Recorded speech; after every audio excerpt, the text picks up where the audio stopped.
Okay, so welcome back. Now let's click on this alert views, and thereafter I would like to click on this text entry, and that opens this pop-up. Here I need to type hello and click on OK. Okay, so this is my test. Let's try to automate all this using this inspector. Now, so when I click on alert views, and these all are the attributes I have. Okay, so let's go back to our Eclipse and start building. Okay, this driver brings out everything what you need, and driver. Okay, let me also what happened? Driver, something is missing here. Can change driver to static. Oops. Okay, so let me also give timeout.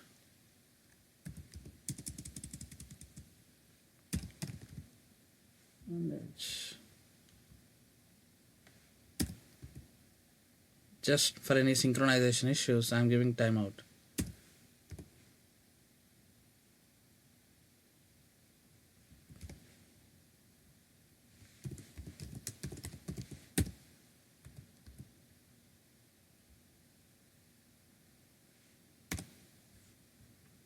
Go back to iOS test. Okay, so driver dot find element. So if you go back and check your Appium server, to click on this alert views, you have all these attributes. Okay, so let's select name. Okay, so but if you see accessibility ID, and better to use that, because accessibility ID is more powerful in iOS. Okay, let's start with that. You might be wondered, what is accessibility ID and how do I use it here? You in iOS, you specifically have find element with accessibility ID, which you will not find in Android. You will see that, but you cannot use in Android. But whereas here, accessibility ID, and you can pass that alert views dot click. Cool. Next,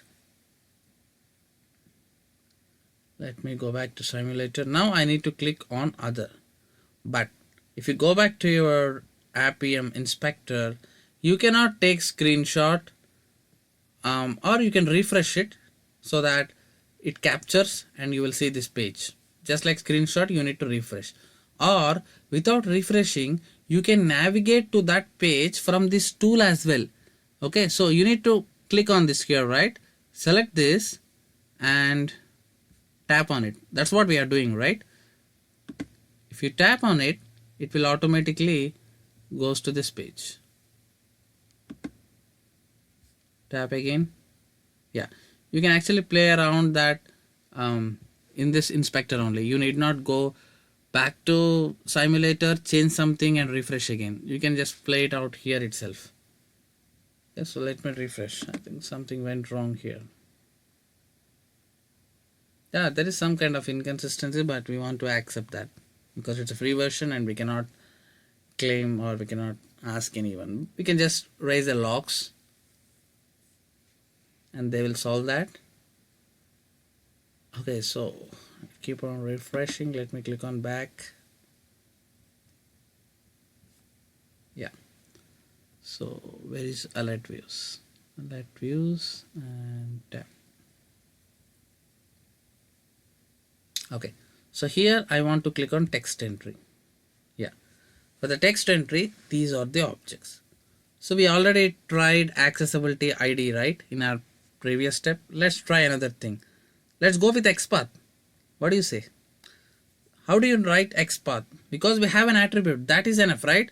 / tag name @attribute equals to value, and my attribute here is the value, and this is value of that attribute. So as we not having the tag name, yeah, this is your tag name, but still you can use regular expression star. Okay, text entry. So we have done all this in our Android lectures, right? driver dot find element with xpath. Where is our xpath? Yeah.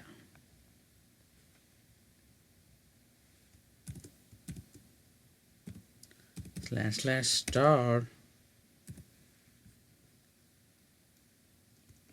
the rate value equals to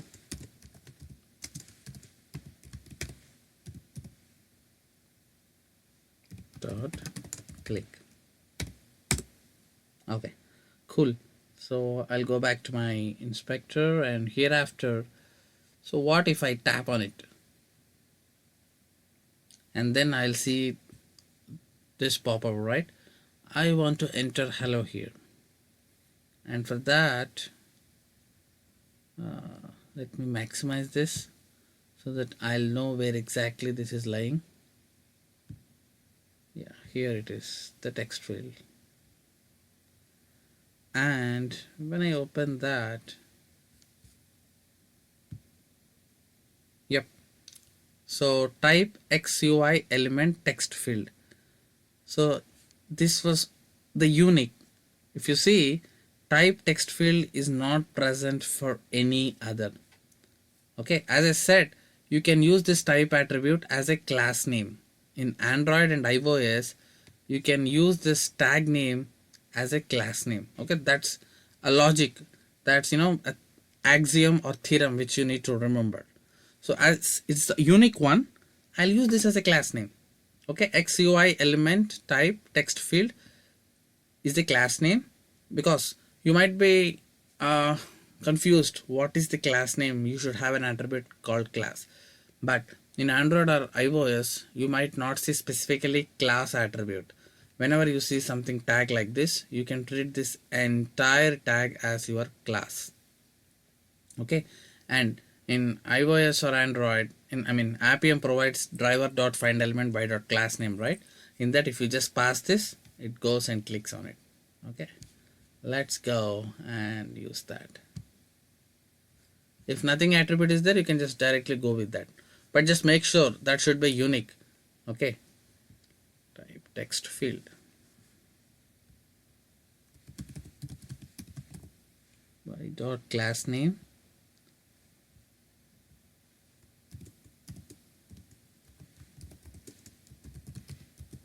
element type text field, and we need to enter something, right? So send keys.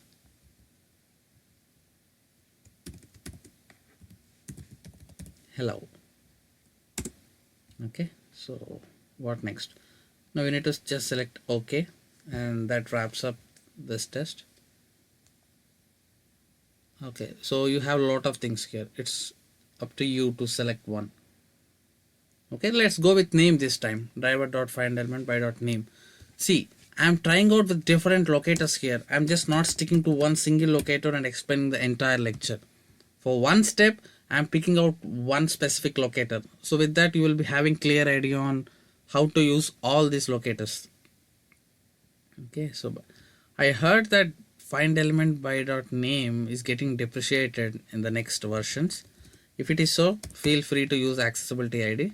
Just because of this lecture, I just want to show you different types of locators. I'm trying out different, but in your test, just go with blindly accessibility ID if you have that. Okay, I'm not sure. Right now it's working, but I heard that they are going to remove this find element by .name. If it removed, just use this. All set. That's it, right? So we are clicking on alert views and then text entry, and we are opening the pop-up, entering the send keys, hello, and then I'm clicking the OK button. That's it. So that concludes our first test case, and with this Appium inspector, we have successfully identified all the objects. So let's run and see. Okay. There is some error here showing us a red mark, right? So better I can use this in the test. Cut, and I'll paste it here so that I can remove the static. And I still see error. Oh, I know why. So one brace is open here. Oh, I'm closing it here. Yeah, that. Oh, I have opened two. Let me remove one. I think that's the error. And how many open? Total two open and two got closed, right? Yeah. And now this error I can add throws exception. Yep. Add throws declaration. Perfect. And now in iOS test 2 you will see an error because you need to add throws declaration.